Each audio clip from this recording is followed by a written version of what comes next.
We are the Oerlikon Recode team. Welcome to our presentation.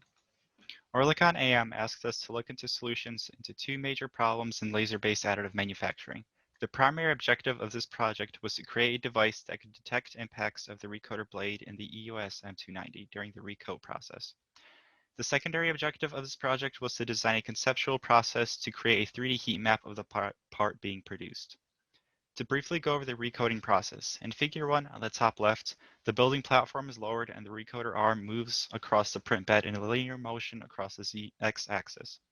Following Figure 2, metal powder is then raised and the recoder arm moves back to its home position, pulling a new layer of powder over the build platform.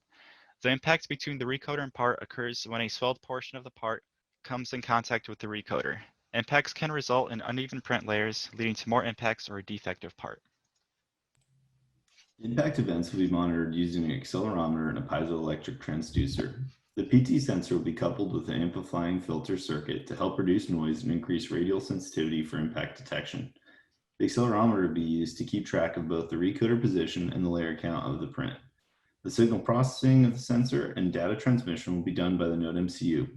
When an impact event is detected, the Node MCU will send out an alert over Wi-Fi via email and text to a technician or engineer.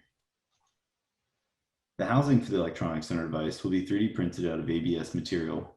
The housing will use an expansion clamp within the recoder cutout seen in the top left model, coupled with a top edge mount to tightly secure itself to the recoder. The housing design allows for ample space of electronics and can easily be mounted and dismounted for testing. The piezoelectric transducer with dimensions in the top left figure is used to ensure the device detects impacts correctly. An amplifier and filter board in the top right will be used to amplify the vibration signals as well as filter unwanted noise from the environment. Using a donated PT sensor, simulated impact impulses can be seen in the bottom left figure. Our secondary objective is to create a 3D thermal heat map of an object being produced. The Seek Shot Pro was selected for our project because its resolution and temperature range fit the project requirements. It will be mounted to the EOS M290 via a port with a through hole and adjustable tripod arm. The full 3D thermal heat map is created in a few steps. The Seek Shot Pro will capture 2D thermal images of an object being sintered and process the collection of 2D images to create a 3D thermal map of the object. The team's future work will consist of pre-testing and testing our device.